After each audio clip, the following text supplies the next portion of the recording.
الحمد للہ رب العالمین والصلاة والسلام علی سید الانبیاء والمرسلین وعلی آلہ الطیبین الطاہرین واصحابہ اجمعین اما بعد فقد قال اللہ تبارک و تعالی فی القرآن المجید اعوذ باللہ من الشیطان الرجیم بسم اللہ الرحمن الرحیم ما کان محمد ابا احد من رجالکم ولکن رسول اللہ وخاتم النبیین آمنت باللہ صدق اللہ العظیم۔ بعد از حمد و صلاة نہایت واجب الاحترام معزز علماء کرام، سامعین و حاضرین، بزرگ و دوست و عزیز بھائیوں، سب سے پہلے تو یہ انتظامیہ مبارکباد کی مستحق ہے کہ جنہوں نے آج فرقوں کا نہیں وجود آپ کے سامنے پیش کیا، اور میں اپنے پاک پیغمبر صلی اللہ علیہ وسلم کے دامن رحمت کو پکڑ کے آج یہ دعوے سے کہہ سکتا ہوں کہ پہلے جو اپنے اپنے گروپوں میں کہا کرتے تھے کہ ید اللہ علی الجماع، حقیقتاً آج اللہ کی رحمت آپ پہ برس رہی ہے۔ وہ جو ہم کہا کرتے تھے نا کہ اپنے اپنے فرقے جماعت ہیں، آج یہ بتا دیا گیا ہے کہ نہیں، امت کا تصور ہی اصل میں اللہ کی رحمت کو دعوت دیتا ہے۔ تو آج اس حوالے سے آپ بڑے خوش نصیب ہیں کہ پاک پیغمبر صلی اللہ علیہ وسلم کے حکم کے مطابق اللہ کی رحمت نے آپ پہ سایہ کیا ہوا ہے۔ ماشاءاللہ بڑی خوبصورت گفتگو، نوجوان ظاہر پھیپھڑے ہیں، ان کی آواز بھی بڑی ہے، میں تو اتنی طاقت نہیں رکھتا کہ اتنی زور سے گفتگو کر سکوں۔ الحمدللہ خوشی ہوتی ہے کہ ہم بے وارث نہیں ہیں۔ اپنے نوجوانوں کو دیکھ کے جب سلطان حیدر علی نے، یہ میں اپنے نوجوانوں کو بتانے لگا ہوں، آج کل تو ہم تحائف بھی پتہ نہیں کن کے ہاتھوں سے دلواتے ہیں۔ سلطان حیدر علی نے جب اپنی وراثت دینی تھی تو اس عالم دین کو بلایا جس کے پاس ٹیپو سلطان قرآن پڑھا کرتا تھا، اور اپنی تلوار ٹیپو کے ہاتھ میں دے کے کہا تھا، یا اللہ تیرا شکر ہے میری تلوار بے وارث نہیں رہی۔ تو ان نوجوانوں کو دیکھ کر جو گفتگو کر رہے تھے، ہمیں خوشی ہوتی ہے کہ ہم بے وارث نہیں ہیں۔ اور اصل چیز میں آپ کو بتاؤں، یہ اصول اور فروع کی بات ہو رہی تھی۔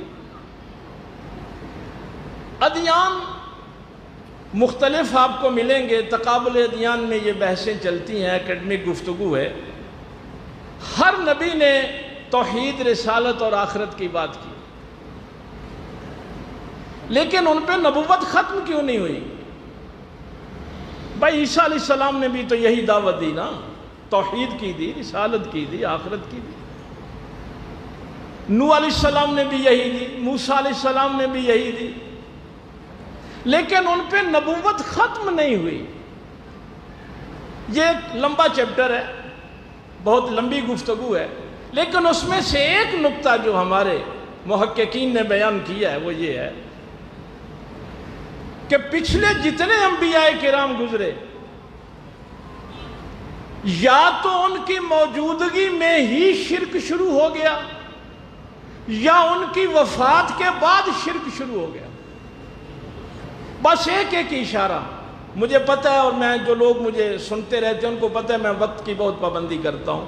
اور ویسے بھی علامہ عقیل احمد ظہیر صاحب نے جب مجھے فون کیا تو خوشی اس بات کی تھی کہ اتحاد امت کا بھی معاملہ ہے، ورنہ 7 سپٹمبر کو ناروال میں بھی اور سیالکوٹ میں بھی پروگرام ہوتے ہیں۔ میں نے کہا میں انشاءاللہ یہاں سے ہو کے پھر کسی اور جگہ جاؤں گا۔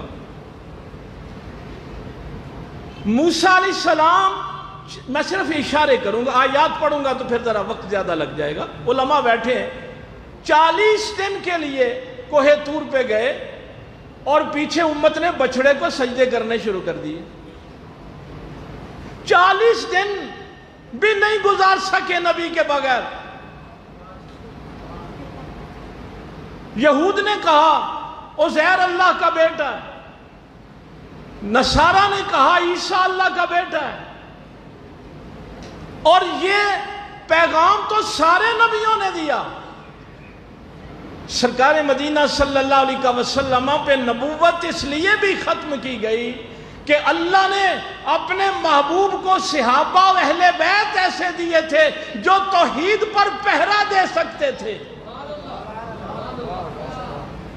میرے پیغمبر کے وصال کے بعد اگر توحید پہ حملہ ہوا تو صحابہ و اہل بیت کھڑے ہو گئے. تو میرے پیغمبر کے پاس وہ ٹیم موجود ہے جو اس دین کا تحفظ کر سکتی تھی. لیکن ایک چیز کا مجھے دکھ ہے، افسوس ہے، بڑی جگہوں پہ میں گیا ان دنوں میں اور ریکویسٹ بھی کی میں نے علماء سے اور اس انتظامیہ سے بھی کروں گا. صحابہ کا معاملہ بڑا حساس ہے، ایمان کا مسئلہ ہے. اہل بیت کا معاملہ بڑا حساس ہے. لیکن میں پریشان اس بات سے ہوں، نبوت کا معاملہ بھی بڑا حساس ہے، لیکن بنیاد توحید ہے. توحید سے بڑا حساس معاملہ کوئی نہیں. آج آپ کا سوشل میڈیا اس بات، پہلے تو یہ بات کہی جاتی تھی کہ علی اللہ ہے، پھر اس کے بعد یہ بھی کہا گیا، سوشل میڈیا بھرا پڑا ہے، علی اللہ کا خالق الیاذ باللہ استغفر اللہ. لیکن کہیں ہمارے علماء نے ایف آئی آر نہیں کٹوائی توحید کے نام پہ. یہ میں اپنے علماء سے بھی عرض کروں گا، کوئی ایک ایف آئی آر پاکستان میں اس بات پہ نہیں کٹوائی گئی کہ توحید کی توہین ہوئی ہے. کیا توحید سے زیادہ حساس کوئی معاملہ تھا؟ کوئی اکٹھ ہمارا توحید پہ نہیں ہوا. حالانکہ میرے پیغمبر نے 82 جنگیں صرف توحید پہ لڑی. 82 جنگیں جو ہوئی ہیں نا وہ لا الہ الا اللہ پہ ہوئی ہیں. میں تفصیل میں نہیں جانا چاہتا. ایک جنگ ہونے لگی تھی محمد الرسول اللہ پہ، صرف ایک جنگ صرف ہونے لگی تھی. حدیبیہ کے مقام پہ میرے پیغمبر نے اپنے دست اقدس سے خود لکیر مار کے محمد الرسول اللہ پہ جنگ نہیں ہونے دی. میرے پیغمبر نے 82 جنگیں توحید پہ لڑی ہیں. آج اگر ہم توحید کو اتنا چھوٹا سمجھیں گے تو نہ ہم پیغمبر کو راضی کر سکتے ہیں نہ صحابہ کو راضی کر سکتے ہیں. نہ کسی آستانے سے آواز اٹھی ہے. ایک خطا کا لفظ اٹھا تھا، آستانوں پہ بھی بڑے مجمع ہوئے، تنظیموں میں بھی بڑے مجمع ہوئے، لیکن توحید کے نام پہ کوئی اکٹھ نہیں ہوا. لیکن قربان جاؤں، ابو بکر صدیق کو پہلی جنگ ہی محمد الرسول اللہ پہ لڑنی پڑ گئی. ابو بکر نے پہلی جنگ ہی محمد الرسول اللہ پہ لڑی. یہ اہمیت بتانا تھی. اور جب آپ کو کہا گیا نا خلیفۃ اللہ، فرمایا خبردار، خلیفۃ اللہ اللہ کے نبی ہوتے ہیں. یہ ختم نبوت کوئی 73 کے آئین کی وجہ سے زندہ نہیں ہے. یہ بھی کچھ لوگوں کو بڑا مغالطہ ہے کہ شاید آئین پاکستان کی وجہ سے ختم نبوت زندہ ہے. ختم نبوت پہ پہلا پہرا سرکار ابو بکر صدیق رضی اللہ تعالیٰ عنہ نے دیا، اور اکیلے ہی خچر پہ سوار ہو کے چلے گئے. بڑے مشورے دیے گئے، مدینہ خالی رہ گیا تو کیا ہوگا، ادھر بڑے قبائل مرتد ہو گئے، مانعین زکوٰۃ ادھر کھڑے ہیں. فرمایا اگر میرے نبی کی ختم نبوت پہ ہی حرف آ گیا تو میں اپنی سٹیٹ بچا کے کیا کروں گا، کیا کرنی ہے یہ سلطنت بچا کے. پہلی جنگ ابو بکر نے لڑی تو محمد الرسول اللہ پہ لڑی. اور فرمایا مجھے خلیفۃ الرسول کہو۔ اب قیامت تک جتنے بھی آئیں گے نا وہ خلیفۃ الرسول آئیں گے، اور اگر قیامت تک خلیفۃ الرسول آئیں گے تو وہ ختم نبوت میں پہرا دینے والے ہوں گے۔ میں اپنے نوجوانوں کو صرف ایک بات عرض کر دوں، یہ معاملہ اتنا حساس ہے۔ اللہ کا حکم کیا ہے؟ لَقَدْ كَانَ لَكُمْ فِي رَسُولِ اللَّهِ أُسْوَةٌ حَسَنَةٌ۔ بھائی سارے کا سارا دین جو ہے نا، جو ہمیں اس ذریعے سے ملا ہے، نبی پاک صلی اللہ علیہ وسلم کا اسوہ حسنہ، میں نے تفصیل میں نہیں جانا، بس صرف ایک اشارہ کرنا ہے کہ صحابہ کو ماننا کیوں ضروری ہے، اہل بیت اطہار کو ماننا کیوں ضروری ہے۔ بھائی اسوہ رسول، باقی میری گفتگو نہ بھی آپ سمجھ پائیں تو یہ ایک جملہ میں ہدیہ کر رہا ہوں، یہ لے کے جانا۔ ہر انسان کی زندگی کے دو حصے ہوتے ہیں، ایک اس کی باہر کی زندگی ہوتی ہے، ایک اس کی اندر کی، گھر کے اندر کی زندگی ہوتی ہے۔ ہر انسان کا یہی معاملہ ہے، ایک باہر کی زندگی، ایک گھر کے اندر کی زندگی۔ بس میں آپ کو ڈیفینیشن بتانے لگا ہوں۔ اگر نبوت کا دروازہ اندر کی طرف کھولے تو ان کو اہل بیت کہتے ہیں۔ اگر نبوت کا دروازہ اندر کی طرف کھلے تو ان کو اہل بیت کہتے ہیں، اگر نبوت کا دروازہ باہر کی طرف کھلے تو اصحاب رسول کہتے ہیں۔ اب اسوہ صرف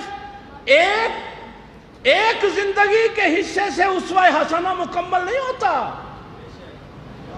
نہ صرف باہر کی زندگی سے، نہ صرف گھر کے اندر کی زندگی سے۔ اسوہ حسنہ مکمل ہونا ہے دونوں سے۔ بس ایک لطیف سا اشارہ کرتا جاؤں، غار کے اندر کیا ہوا تھا یہ صحابی بتائے گا، گھر میں امانتیں کس کو دینی ہے یہ علی بتائے گا۔ بھائی صحابہ و اہل بیت کو علیحدہ علیحدہ کر کے آپ اسوہ رسول تک پہنچ ہی نہیں سکتے۔ لیکن ایک بات،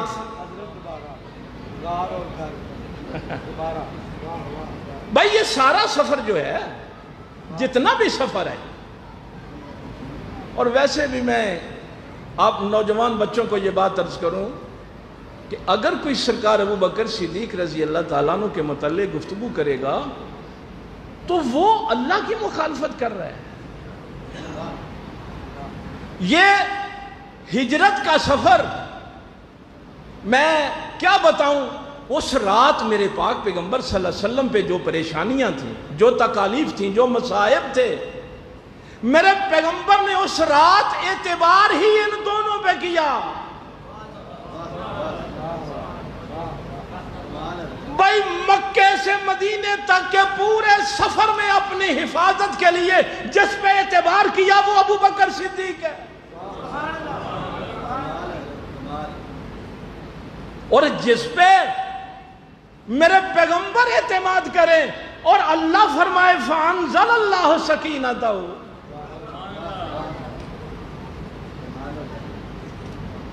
اس لیے جس پہ میرے پیغمبر اعتماد فرماتے ہیں نا، ہم یہاں میرے بھائی جو مجھ سے پہلے گفتگو کر رہے تھے وہ خنزیر اور پتہ نہیں کیا کچھ اس کے لیے کہہ رہے تھے، یہ علم الکلام والے ابو علی سینا نے ایک کتاب الشفاء لکھی ہے، اس کے اندر اس نے انسان اور حیوانوں کے فرق لکھے۔ اس میں ایک فرق یہ بھی لکھا ہے، مثلا ایک فرق یہ ہے کہ حیوان جو ہیں ان کو ثقیل چیزیں ہضم ہو جاتی ہیں، حیوانوں کو، یہ ابو علی سینا کی کتاب ہے آپ پڑھ سکتے ہیں، حیوانوں کو ثقیل چیزیں ہضم ہو جاتی ہیں اور انسانوں کو ثقیل چیزیں ہضم نہیں ہوتی۔ ایک فرق بھائی اس میں ایک بڑا فرق اس نے لکھا ہے، ابو علی سینا کہتا ہے کہ ہر جانور سر جھکا کے رزق کھاتا ہے، انسان سر اٹھا کے لقمہ پکڑتا ہے اللہ کو یہ گوارا ہی نہیں کہ انسان کا سر رزق کے سامنے جھکے. یہ عزت دی ہے اللہ نے انسان کو کہ اللہ یہ گوارا ہی نہیں کرتا کہ اس کا سر رزق کے سامنے جھکے. یہ بھی نہیں کیا. نہیں ہاتھ سے اٹھا، تیرا سر رزق کے سامنے نہیں جھکنا چاہیے. لیکن مصیبت یہی ہے، مجھے دکھ سے یہ بات کہنی پڑتی ہے، خدا پرست اور نفس پرست میں فرق یہی ہوتا ہے. خدا پرست اپنی زندگی، اپنا مال، اپنی جان اللہ کے اقتدار کے لیے دے دیتا ہے، اور نفس پرست یہ اسلام کو قربان کر کے اپنا رزق کماتا ہے. نفس پرست کبھی بھی ختم نبوت کے لیے نہیں اٹھ سکتا. ہوس پرست صحابہ اور اہل بیت کے تحفظ کے لیے نہیں اٹھ سکتا. میں ایک جملہ اپنے نوجوانوں سے کہوں، جب کربلا میں سرکار امام حسین رضی اللہ تعالیٰ عنہ سے یہ بات کہی گئی کہ یزید آفر کرتا ہے گورنری کی بھی، مال و متاع کی بھی، اس پہ بھی غور کر لیا جائے. یہ میں چونکہ ہماری مصیبت یہ ہے کہ تبریز سے سب نے لینا ہے، ابن خلدون تک، خطیب بغدادی نے اس میں کو تھوڑا سا فرق کیا، ابن اسیر نے بھی کافی اس کی وضاحت کی. لیکن جو میں بات کرنے لگا، سرکار امام علی مقام کا یہ جملہ ذہن میں رہے، فرمایا یہ تو چند ٹکے ہیں، ایک علاقے کی گورنری ہے، میں کائنات کا سب کچھ پالوں اور اللہ کو کھو دوں تو میں نے کیا پایا ہے؟ یہ خدا پرست ہیں. اور فرمایا اگر میں سب کچھ کھو دوں اللہ کو پالوں تو میں نے کیا کھویا؟ اللہ نہیں چاہتا تیرا سر رزق کے سامنے جھکے. اپنے آپ کو پہچان، تم میرا نہیں بنتا نہ بن، اپنا تو بن. اپنے نفس کا تو خیال کر. یقین جانیے میں 16 میں، اچھا وہ میں بات بھول نہ جاؤں، بولی سینا کہتا ہے کہ جانور وہ ہیں جن کو ثقیل چیزیں ہضم ہو جاتی، اور انسان وہ ہے جس کو ثقیل چیزیں ہضم نہیں ہوتی. اور پھر وہ پتہ کیا کہتے ہیں؟ وہ کہتا ہے کہ یہ چارہ، یہ بھوسا جو جانور کھاتے ہیں یہ بھی ثقیل چیزیں ہیں، لیکن اس کائنات کی سب سے بڑی ثقیل چیز گستاخی اور بے ادبی ہے. اس لیے کسی جانور نے کبھی کسی نبی کی گستاخی نہیں کی. کبھی کسی جانور نے کبھی کسی نبی کی گستاخی نہیں کی. ابھی نہیں سنیں گے کہ کسی جانور نے صحابہ کی گستاخی کی. اس لیے کم از کم جانور بھی پریشان ہوں گے کہ ہمیں ان سے نسبت نہ دو. ہم اور ثقیل چیزیں تو کھا سکتے ہیں لیکن ہم صحابہ کی گستاخی نہیں کر سکتے.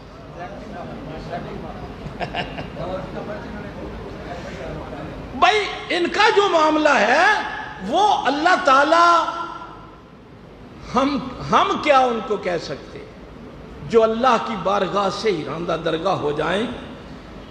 ایک چیز میں بس بات ختم کرنے لگا ہوں چونکہ میں نے آگے جانا ہے. ختم نبوت کا معاملہ، صحابہ و اہل بیت کا معاملہ اور قرآن کا معاملہ، علامہ اقبال نے اپنے تھیسس میں اس کی جو وضاحت کی ہے. علامہ اقبال کا یہ تاریخی جملہ، مسلمانوں نے کبھی اسلام کا تحفظ نہیں کیا، جب بھی کیا ہے اسلام نے مسلمانوں کا تحفظ کیا.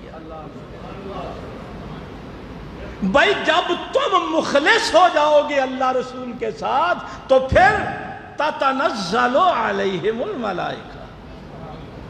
لیکن شرابیوں پہ فرشتے نازل نہیں ہوتے، جوا کھیلنے والوں پہ فرشتے نازل نہیں ہوتے. یہ جہتیں اب بہت زیادہ ہو گئی. میں اس انتظامیہ سے بھی ریکویسٹ کروں گا، چونکہ مجھے مختلف یونیورسٹیوں میں لیکچر کے لیے جانا پڑتا ہے. یہ جہتیں بہت مختلف ہو گئیں. اب یہ صرف ایسے نہیں معاملہ چلے گا. مثلا ناروے کی ایک یونیورسٹی سے پچھلے دنوں ہمارے پنجاب یونیورسٹی کے کچھ پروفیسرز کا مکالمہ ہوا. ہم نے کہا کہ دیکھو ہم عیسیٰ علیہ السلام کی توہین نہیں کرتے. سویڈن میں ابھی پھر یہ قرآن کریم کو جلایا گیا, فرانس میں اب پھر خاکے بنائے گئے. بھائی آخر تم یہودیوں کے مذہب پہ حملہ نہیں کرتے, عیسائیوں کے مذہب پہ حملہ نہیں کرتے, تم سکھوں کے مذہب پہ حملہ نہیں کرتے, تم ہندوؤں کے مذہب پہ حملہ نہیں کرتے, تمہیں ہمارا مذہب ہی نظر آتا ہے. انہوں نے پتہ کیا جواب دیا؟ وہ کہتے ہیں تم اپنے مذہب سے مخلص نہیں ہو. کیا تمہارے مذہب میں شراب حرام نہیں کی؟ اور تم کتنی محبت کے ساتھ شراب پیتے ہو. جو حرمتیں اللہ نے قائم کی ہیں, کیا وہ حرمتیں تم نہیں توڑتے؟ تم نے اصل میں دل سے اس دین کو قبول ہی نہیں کیا. یہ ناروے کے پروفیسر اس دن کہہ رہے تھے کہ اصل میں تم مسلمانوں نے اس دین کو دل سے قبول ہی نہیں کیا کہ تم اللہ کی حرمتوں کو توڑتے ہو, تم رسول اللہ کی قائم کردہ حرمتوں کو توڑتے ہو. جب یہ گستاخیاں کرتے ہو تو پھر ہم سے یہ نہ کہو کہ تم گستاخیاں کیوں کرتے ہو. تو خدا کے لیے یہ جو لوگ ہیں جنہوں نے آج اتحاد یہ امت کا پیش کیا ہے, بڑی کمال کی بات ہے. یہ اب ہمیں سوشل میڈیا پہ بھی جتنی بھی جہتیں ہیں ان پہ ہمارے نوجوانوں کو کام کرنا ہوگا. اور اگر کفر ملت واحدہ ہے تو یہ ایمان اور مسلمان یہ بھی ملت واحدہ ہے. تو یہ آپ نے کام کرنا ہے. میں ایک دفعہ پھر اس ساری انتظامیہ کا شکریہ ادا کروں گا, آپ سب لوگوں کا شکریہ ادا کروں گا. اور آج کے بعد میں یہ بھی توقع کرتا ہوں, میں چونکہ وہ ملی یہجتی کونسل میں بھی رہا, ہوتا پتہ کیا ہے,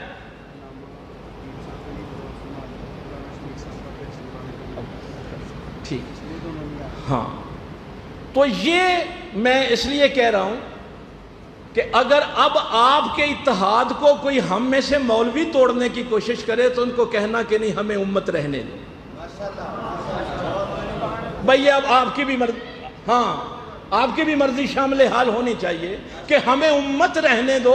اگر اس مسجد کی حفاظت, خانہ کعبے کی حفاظت, مسجد نبوی شریف کی حفاظت, صحابہ کی ناموس کی حفاظت ہم آپس میں لڑتے رہیں گے تو پھر نہیں ہو سکتی. یہ ہمارے اتحاد کے ساتھ ہی ہو سکتا. تو ان کا بھی شکریہ جنہوں نے اکٹھا کیا. آپ سارے اکٹھے ہوئے صحیح رہے, اللہ کا رحمت کا ہاتھ آپ پہ رہے. علامہ عقیل احمد ظہیر صاحب کو اللہ تعالیٰ شفا عطا فرمائے. رانا شفیق صاحب ان کا آپریشن ہوا ہے, ان کے لیے بھی خصوصی دعا فرمائیں. تو میرے لیے بھی دعا کریں, اللہ سب کے ایمان کی سلامتی فرمائے. وآخر دعوانا الحمدللہ.